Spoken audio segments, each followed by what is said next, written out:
Joel 2. Blow a trumpet in Zion, sound an alarm on my holy mountain. Let all the inhabitants of the land tremble, for the day of the Lord is coming. It is near. A day of darkness and gloom, a day of clouds and thick darkness. Like blackness there is spread upon the mountains a great and powerful people. Their like has never been before, nor will be again after them through the years of all generations. Fire devours before them, and behind them a flame burns. The land is like the Garden of Eden before them, but behind them a desolate wilderness, and nothing escapes them. Their appearance is like the appearance of horses, and like war horses they run. As with the rumbling of chariots, they leap on the tops of the mountains like the crackling of a flame of fire devouring the stubble, like a powerful army drawn up for battle. Before them peoples are in anguish, all faces grow pale. Like warriors they charge, like soldiers they scale the wall. They march each on his way, they do not swerve from their paths. They do not jostle one another, each marches in his path. They burst through the weapons and are not halted.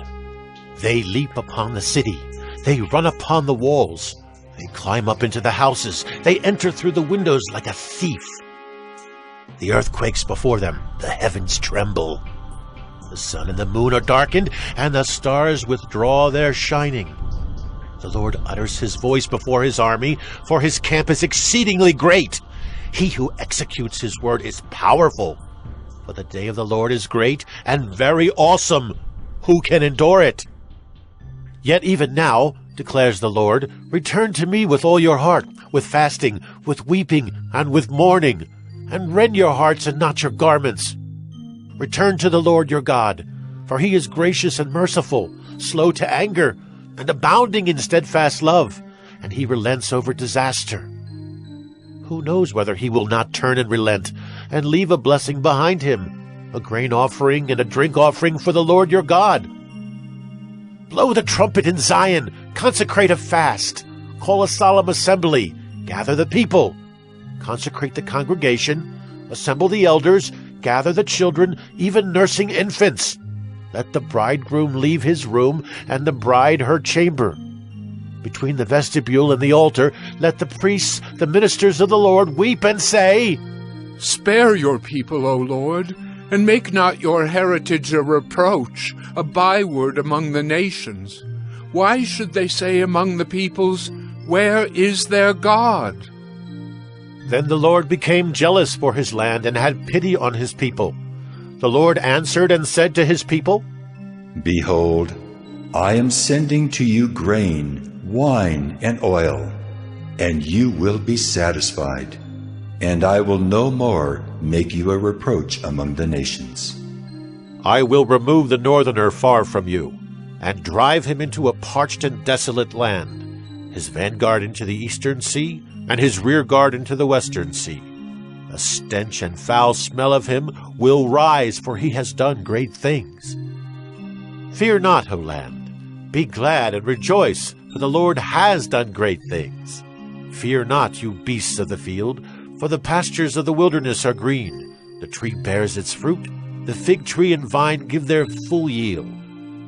Be glad, O children of Zion, and rejoice in the Lord your God, for he has given the early rain for your vindication. He has poured down for you abundant rain, the early and the latter rain as before. The threshing floors shall be full of grain, the vats shall overflow with wine and oil. I will restore to you the years that the swarming locust has eaten, the hopper, the destroyer, and the cutter, my great army which I sent among you. You shall eat in plenty and be satisfied, and praise the name of the Lord your God, who has dealt wondrously with you. And my people shall never again be put to shame. You shall know that I am in the midst of Israel, and that I am the Lord your God, and there is none else. And my people shall never again be put to shame. And it shall come to pass afterward that I will pour out my Spirit on all flesh. Your sons and your daughters shall prophesy. Your old men shall dream dreams, and your young men shall see visions. Even on the male and female servants in those days I will pour out my Spirit. And I will show wonders in the heavens and on the earth, blood and fire and columns of smoke. The sun shall be turned to darkness, and the moon to blood, before the great and awesome day of the Lord comes. And it shall come to pass that everyone who calls on the name of the Lord shall be saved. For in Mount Zion and in Jerusalem there shall be those who escape, as the Lord has said, and among the survivors shall be those whom the Lord calls.